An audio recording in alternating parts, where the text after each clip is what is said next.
നമസ്കാരം, ഞാൻ ജോളി സേവ്യർ, കൊച്ചി തമ്മനത്ത് താമസിക്കുന്നു.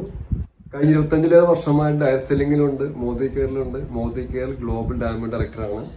സാധാരണ ഒരു എംപ്ലോയി ആയി മോദി കെയറിലേക്ക് വന്ന എന്നെ എല്ലാ മാസവും 6 വരുമാനം വാങ്ങിക്കുന്ന ഒരു ലീഡറാക്കി മോദി കെയർ മാറ്റി. ഒരുപാട് വിദേശ രാജ്യങ്ങൾ ടീമിനോടൊപ്പം ഫാമിലിയോടൊപ്പം സന്ദർശിക്കാൻ സാധിച്ചു. ഇന്നൊരു സ്വപ്ന ഭവനമുണ്ട്, സ്വപ്ന വാഹനമുണ്ട്. ഞാൻ മോദി കെയറിൽ വളരെ ഹാപ്പിയാണ്. ഇടയ്ക്ക് പലരും ചോദിക്കുന്ന ഒരു കാര്യമാണ്, എന്തുകൊണ്ടാണ് മോദി കെയറിൽ അടിക്കടി പുതിയ ഉൽപ്പന്നങ്ങൾ വരുന്നത്, മാർക്കറ്റിംഗ് പ്ലാൻ ചേഞ്ച് ആകുന്നത്? ഇതിൽ ഞാൻ മനസ്സിലാക്കിയ ഒരു കാര്യം, നമ്മളുടെ ആരാധനായ മാനേജിംഗ് ഡയറക്ടർ സമീർ മോദിയെ സംബന്ധിച്ച് അദ്ദേഹം വലിയൊരു വിഷണറിയാണ്. അദ്ദേഹത്തിന് മോദി കെയറിനെ കുറിച്ച് വലിയ സ്വപ്നമുണ്ട്. ഫോർച്യൂൺ 500 കമ്പനികളിൽ ഒന്നാക്കി മോദി കെയറിനെ മാറ്റുക എന്നുള്ളതാണ് അദ്ദേഹത്തിന്റെ ഒരു ഡ്രീം. അതിനുവേണ്ടി അദ്ദേഹം പല പരീക്ഷണങ്ങളും നടത്തുന്നു. മറ്റു പല കമ്പനികൾക്ക് ഒരുപക്ഷെ സാധിക്കാത്തത് അവർക്ക് ഡയറക്സിലേക്ക് മാത്രമേ ഉള്ളൂ. എന്തെങ്കിലും കാരണവശാലും ഉദ്ദേശിച്ച റിസൾട്ട് കിട്ടിയില്ല എങ്കിൽ അവർക്ക് കമ്പനിയെ തന്നെ മുൻപോട്ട് കൊണ്ടുപോകാൻ സാധിക്കില്ല. പക്ഷെ മോദി കെയറെ സംബന്ധിച്ച് ഒരുപാട് വെഞ്ചേഴ്സ് അദ്ദേഹത്തിന് വേറെ ഉള്ളത് കൊണ്ട് തന്നെ ഇവിടെ എന്തെങ്കിലും ഒരു പ്രശ്നം വന്നു കഴിഞ്ഞാൽ മറ്റ് കമ്പനികളിൽ നിന്ന്, മറ്റ് സ്ഥാപനങ്ങളിൽ നിന്ന് പണം കൊണ്ടുവന്ന് മോദി കെയറിനെയും മോദി കെയർ പ്രൊമോട്ടേഴ്സിനെയും പിടിച്ചു നിർത്താൻ അവരെ സപ്പോർട്ട് ചെയ്യാൻ അതിന് സാധിക്കും. അതുകൊണ്ടായിരിക്കാം ഇത്തരത്തിലുള്ള മാറ്റങ്ങൾ അദ്ദേഹം കൊണ്ടുവരുന്നത്.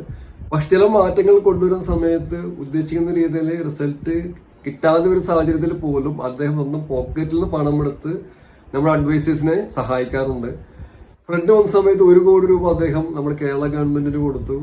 ദീപാവലി പ്രമാണിച്ച് കൈവശം വെക്കാമായിരുന്ന കോടിക്കണക്കിന് രൂപ ട്രാവൽ ഫണ്ടായിട്ട് അദ്ദേഹം നമ്മുടെ കൺസൾട്ടൻസിന് കൊടുത്തു. അങ്ങനെ എപ്പോഴും കൺസൾട്ടൻസിനോടൊപ്പം അതായത് അഡ്വൈസേഴ്സിനോടൊപ്പം അവരുടെ താല്പര്യങ്ങൾക്കനുസരിച്ച് എന്ത് മാറ്റവും വരുത്താൻ വിട്ടുവീഴ്ച ചെയ്യാതെ തയ്യാറാകാമെന്നുള്ളതാണ് സത്യം.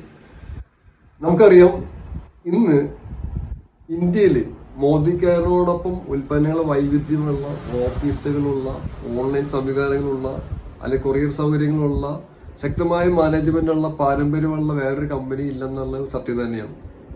കഴിഞ്ഞ ഫെബ്രുവരി 18 കേരളത്തിൽ ട്രിവാൻഡ്രത്ത് വെച്ച് നടന്ന IDSAയുടെ നേതൃത്വത്തിൽ നടന്ന നമ്മുടെ ഡയറക്ട് സെല്ലിങ്ങിന്റെ വെബ്സൈറ്റ് പ്രകാശനം, ആ പ്രോഗ്രാമിൽ മുഖ്യമന്ത്രി പിണറായി വിജയൻ സാറിനോടൊപ്പം, ഭക്ഷ്യമന്ത്രി അനിൽ സാറിനോടൊപ്പം, മറ്റു പ്രമുഖരോടൊപ്പം വേദി പങ്കിടാൻ ഇന്ത്യയിലുള്ള ഒരു ഡയറക്ട് സെല്ലിംഗ് കമ്പനിയുടെ ചെയർമാൻ മാത്രമേ ഉണ്ടായിരുന്നുള്ളൂ. അദ്ദേഹം സമീർ മോദിയാണ്.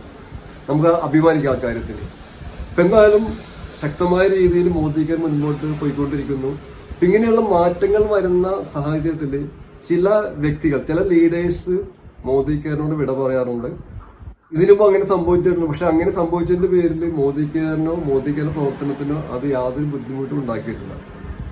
ചില വ്യക്തിപരമായ താല്പര്യങ്ങളും അവരുടെ സ്വഭാവവിശേഷതകളുമാണ് അവരെ മോദി കെയർ ചെയ്യുന്നതിന് പിന്തിരിപ്പിക്കാറുള്ളത്. പക്ഷെ പലപ്പോഴും ഇത്തരത്തിലുള്ള വ്യക്തികൾ, അവരുടെ അനുയായികളും വീണ്ടും സമീപിക്കാറുള്ളത് മോദി കെയറിൽ തന്നെയുള്ള പ്രൊമോട്ടേഴ്സിനാണ്.